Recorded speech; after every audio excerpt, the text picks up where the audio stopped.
To APTS 5 news. ఘనంగా భక్తి శ్రద్ధలతో ఈస్టర్ వేడుకలు, ప్రత్యేక ప్రార్థనలు నిర్వహించిన క్రైస్తవులు. కర్నూలు జిల్లా మండల కేంద్రమైన కోస్గి మరియు చింతకుంట, పల్లెపాడు, దొడ్డిబెలగల్, బొంపల్లి, ఐరన్గల్, సాతనూరు, కందుకూరు, కమలదొడ్డి, జుమ్మలదీర్నె, వందగల్లు వంటి గ్రామాల్లో క్రైస్తవులందరూ ఘనంగా ఈస్టర్ సండే వేడుకలు నిర్వహించి చర్చిలలో ప్రత్యేక ప్రార్థనలు చేశారు.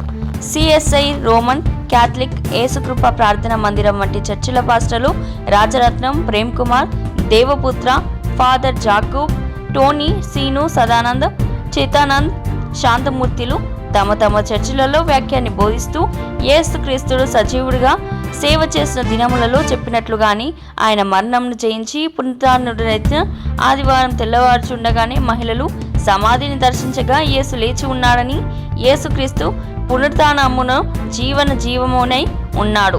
దేవుని యందు విశ్వాసం ఉంచువారు ఆయన కృపలో ఉంటారని, మన కొరకు సిలువలో రక్తాన్ని దారాలుగా విడిచి మన్నించి మన కొరకు మరలా పునరుత్థానుడై వచ్చిన దేవుడే యేసుక్రీస్తు అని ఈస్టర్ సండే ముఖ్య ఉద్దేశం అంటూ పాస్టర్లు వాక్యాన్ని బోధించారు. ఈ కార్యక్రమంలో సంఘం పెద్దలు, మహిళలు, యువతి యువకులు, చిన్నారులు పాల్గొన్నారు.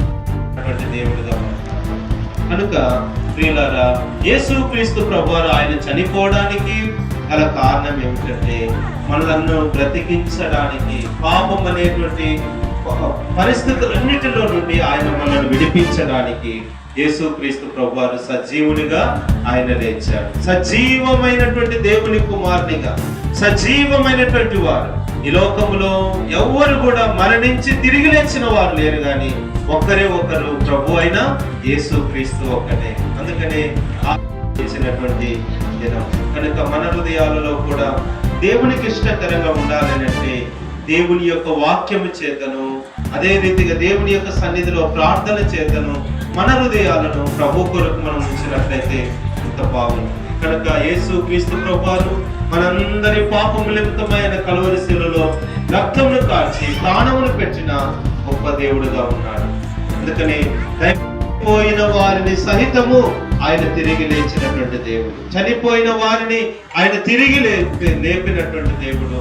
మరి మన జీవితాలలో పాపమనే దాసత్వములో నుండి, పాపమనే బంధకములో నుండి ఒకవేళ మనం చనిపోయామేమో, యేసుక్రీస్తు రక్తములో కడగబడినట్లయితే ఆయన నిన్ను నన్ను మనందరినీ కూడా తన కృపలో భద్రపరుస్తాడు. కనుక సజీవమైనటువంటి దేవుడు మృతులలో మనం వెతికే వారిగా ఉండకూడదు. సజీవమైన దేవుడు మన జీవితాలలో కూడా మన హృదయాలలో ఉంటే ఎంత బాగుంటుంది. ప్రియ సహోదరి, మా జీవితాలను, మా స్థితులను, మా పరిస్థితులను మార్చగలిగిన దేవుడు నాయన. ఇంతవరకునైనా నీ కృప కలిగిన స్థలంలో మమ్మల్ని భద్రపరచడానికి